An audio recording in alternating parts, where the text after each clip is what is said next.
જય શ્રી કૃષ્ણ. નમસ્તે મિત્રો. આજે આપણે વાત કરવાના છીએ એક ખૂબ જ પવિત્ર અને શુભ દિવસ વિશે, પોષી પૂનમ. આ પૂર્ણિમા માત્ર તિથિ નથી, પરંતુ ભક્તિ, દાન અને આધ્યાત્મિક ઉન્નતિનો દિવસ છે. તો ચાલો જાણીએ પોષી પૂનમનું મહત્વ, પૂજા વિધિ અને તેના લાભ.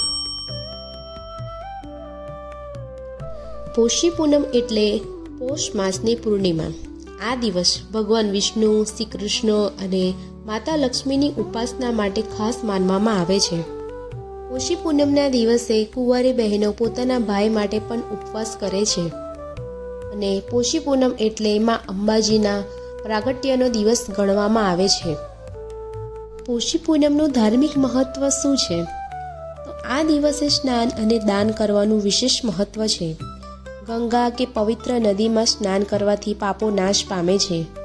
જરૂરિયાતમંદને અન્ન, વસ્ત્ર કે દાન આપવાથી પુણ્ય મળે છે. ભગવાન વિષ્ણુની પૂજા કરવાથી જીવનમાં સુખ શાંતિ આવે છે. કહેવાય છે કે પોષી પૂનમના દિવસે કરેલ પ્રાર્થના સીધી ભગવાન સુધી પહોંચે છે. પોષી પૂનમની પૂજા વિધિ. પોષી પૂનમના દિવસે આ રીતે પૂજા કરો. વહેલી સવારે ઉઠીને સ્નાન કરો. ઘર અથવા મંદિરમાં દીવો પ્રગટાવો. ભગવાન વિષ્ણુ અથવા શ્રી કૃષ્ણની મૂર્તિ સામે ફૂલ, તુલસી અને પ્રસાદ ચઢાવો. ઓમ નમઃ ભગવતે વાસુદેવાય મંત્રનો જાપ કરો. શક્ય હોય તો વ્રત રાખો. સાંજે ચંદ્રને અર્ધ્ય આપો. આ રીતે પૂજા કરવાથી મન શાંત થાય છે અને ઘરમાં શુભતા આવે છે. પોષી પૂનમથી શું લાભ થાય છે? જીવનની સમસ્યાઓ દૂર થાય છે. આર્થિક તકલીફ ઓછી થાય છે. માનસિક શાંતિ અને સકારાત્મકતા વધે છે. કુટુંબમાં સુખ અને એકતા આવે છે.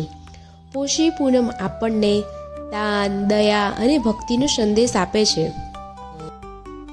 મિત્રો, પોષી પૂનમ માત્ર તહેવાર નથી, પરંતુ આત્મિક શુદ્ધિનો અવસર છે. આ શુભ દિવસે ભગવાનનું સ્મરણ કરો અને શક્ય તેટલું દાન કરો. આ દિવસે દાન કરવાનું ખૂબ મહત્વ છે.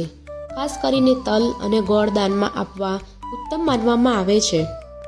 કોઈ યોગ્ય પાત્રને દાન, દક્ષિણા આપવા અથવા તો એક બ્રાહ્મણને ભોજન કરાવી યથાશક્તિ દાન આપો. અને હા, જ્યારે દાન આપો ત્યારે એક હાથથી દાન આપો તો બીજા હાથને પણ ખબર ના પડે એ રીતે દાન આપો. કોઈ પણ દાન તમે કરો છો ત્યારે એનું તમને અભિમાન ન હોવું જોઈએ. ત્યારે તમને એ દાનનું સૌથી સારું પુણ્ય મળે છે.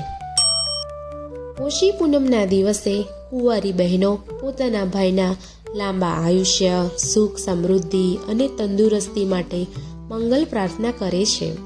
આ વ્રત કરનાર દીકરી વહેલી સવારે નાહી ધોઈ પૂજા અર્ચના કરી આખો દિવસ ઉપવાસ કરે છે. સવારે, બપોરે ફરાળ અને સાંજે ઉપવાસમાં ખીર, રોટલી ચંદ્રમાને ધરી પછી ઉપવાસ કરવાનો છે. ઘઉંની રોટલી બનાવી એમાં કાણું પાડવાનું. એ કાણામાંથી ચંદ્રમાના દર્શન કરે અને એ જ રોટલીમાં ભાઈના દર્શન કરે અને પૂછે છે, પોષી પોષી પૂનમડીને પોષા ભાઈના વ્રત, આકાશે ઉગ્યો ચાંદલિયોને નેવે રાંધી ખીર. વ્રત કરે છે બેનડીને જમે મારો વીર, ભાઈની બહેન જમે કે રમે. ભાઈ કહે છે કે જમે અને પોતાના હાથથી જ ખીર જમાડે છે. આમ પોષી પૂનમ ભાઈ અને બહેનના હિતનો દિવસ છે.